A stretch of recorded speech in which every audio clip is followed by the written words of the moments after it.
Coming up on Torrance Today.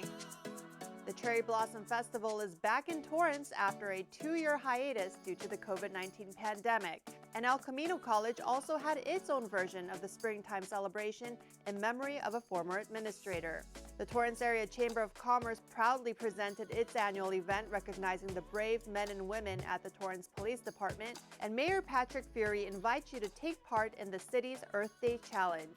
All this and more coming up right now on Torrance Today.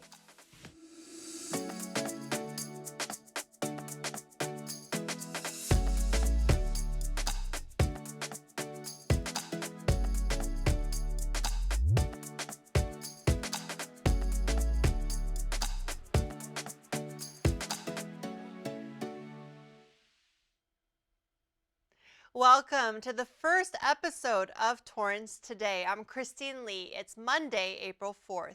We're excited to launch City Cable's newest program highlighting the many events and newsworthy items happening right here in our city and around the LA region. We're here for you Monday through Thursday at 4 p.m. live. Now let's get to our top story. The Cherry Blossom Festival resumed at Columbia Park for the first time since 2019.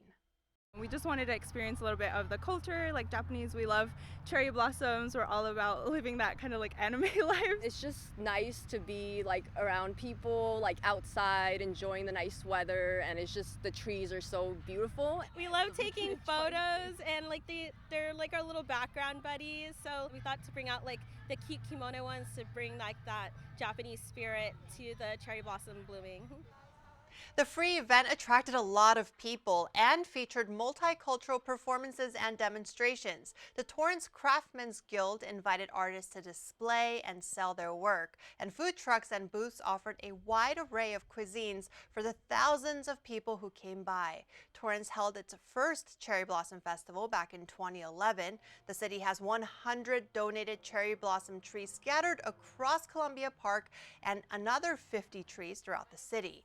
The cherry blossom flowers symbolize the spring as a time of renewal and also represent the fleeting nature of life as they bloom, then quickly fade away. A few days earlier, El Camino College also held its version of the Cherry Blossom Festival. Students shared original haiku poetry, and a taiko drum group performed for a diverse audience. This event is held in memory of Dr. Nadine Ishitani Hata, the college's former vice president of academic affairs who passed away in 2005. She was instrumental in bringing the cherry blossom trees to the campus 22 years ago. El Camino College Superintendent and President Dr. Brenda Thames says this tradition gives them an opportunity to honor Dr. Hata's 34-year career at the college. It's also a unique way to commemorate friendship and celebrate the arrival of spring. The Torrance Area Chamber of Commerce proudly presented its annual Awards and Appreciation Luncheon recognizing the Torrance Police Department. You know, there is no better way to say thank you. You don't always get that opportunity to stop on the street and say thank you to a law enforcement officer. So what better way to do it through an event that brings the attention to so many? It's very personal for me because my son is a police officer. So I'm happy to do this. They're called on to rush into a situation that most people would try to avoid in order to help others. We really need to have an attitude of thankfulness and support. I love this event because it's one of the few times as a Torrance resident I get to give back to the police who've kept my family safe in this community for over 30 years. See you guys later. Has been a teacher at Torrance Unified and Hickory Elementary for over 25 years. What the kids do every year for this event is they make little cards. They draw. It's really creative. They draw pictures of police and then thank yous, and you know, there's some of the things that a lot of the officers have taken home with them over the years. This event took place at the penthouse of the DoubleTree by Hilton, Torrance South Bay. The program included recognizing multiple members of the Torrance Police Department for their exemplary partnership with the Armed Forces 5K for Freedom. Police Chief Jeremiah Hart was one of the award recipients. He also addressed the attendees on relevant topics during his speech. and members of the business community shared their testimonials in support of the department. Starting today, the Torrance South Bay YMCA is open all day without any breaks for the first time since the pandemic began. The facility was closed in the middle of the day for deep cleaning, but now cleaning takes place throughout the day, making it easier for more people to drop by. Come back to the Y. We're waiting for you. Where you been? Especially our families. We have a number of member benefit classes for children. So maybe you're a mom who's got a couple young kids. You want to put them into a class for free. They're free classes. Or if you're a family member, we do a free childcare. 2 hours every day. You can come, put your child in childcare. You can work out. You can take a class. You can sit in the lobby and read a book. You can do whatever you want. But the whole idea is that we want to cater to our families. We really want to welcome our families back, and we're looking forward to doing that. Steve McKellar says only 38% of their membership is back, and he hopes more people will return soon. The Torrance South Bay YMCA is open Mondays through Fridays from 6 a.m. to 8 p.m. It also extended its Saturday hours and will be open from 8 a.m. to 2 p.m. For more information, go to facebook.com/TSBYMCA. Ahead of the June 7th general municipal election, Torrance community members have multiple opportunities to hear from potential representatives at candidate forums taking place throughout the city. In a couple of months, people can vote for City Council Districts 1, 3, and 5, along with the city clerk, city treasurer, and the mayoral seats. Upcoming candidate forums this month take place on April 14th, 20th, and 21st. There will also be more forums on May 1st, 3rd, and 5th. For detailed information on each candidate forum and to learn more about the June 7th election, go to torranceca.gov/election. Since the year 2000, the Visions of Unity contest has encouraged Torrance youth to reflect on their role in resolving critical community issues and to artistically express their unique ideas and ideals in a way that broadens minds and touches hearts. It was inspired by Dr. Martin Luther King Jr., whose birthday comes on or near the contest deadline every year and is only open to high school students in Torrance. Well, this year's winners were announced last week, and now for an entire month, the public can see the winners' artworks at the Katie Geisert Civic Center Library. Winners also receive cash awards thanks to the generosity of multiple sponsors. Over the past 22 years, more than 400 students got more than $25,000 in cash prizes. Congratulations to all of this year's winners. April is also known as Earth Month, and Mayor Patrick Fury invites the Torrance community to the 11th Annual Wyland Foundation National Mayor's Challenge for Water Conservation. I'm excited to join mayors across the country to ask residents to make a long-term commitment to reduce pollution, manage water resources more wisely, and become more active stewards of the community and of our natural resources. Mayor Fury says the city has won this eco-friendly competition in the past, and there are some great incentives. Besides doing good for the earth, participants can win $3,000 toward their home utility payments, water-saving fixtures, or hundreds of other prizes. One lucky charity from a winning city will even receive a 2022 Toyota Highlander hybrid to serve the community. This campaign lasts throughout April. Individuals and groups can sign up online at mywaterpledge.com and make a pledge on behalf of the City of Torrance. The city's website also has lots of water-saving tips and an Earth Day bingo game that residents can play. Prizes for that game include a reusable tote bag, a Viewmaster, and a small bag holder for when you walk your dog. You have all month to participate in Earth Day Bingo. You can get started by going to torranceca.gov/earthday. The White House created a new website that is meant to be a one-stop shop for all COVID-19 resources. It's called covid.gov and was announced last week by President Joe Biden. He says we're in a new moment in this pandemic where COVID-19 is not over, but it no longer controls our lives. The website allows people to find status updates on infection rates where they live and access free vaccines and boosters, as well as free at-home tests, high-quality masks, and the latest information about COVID-19.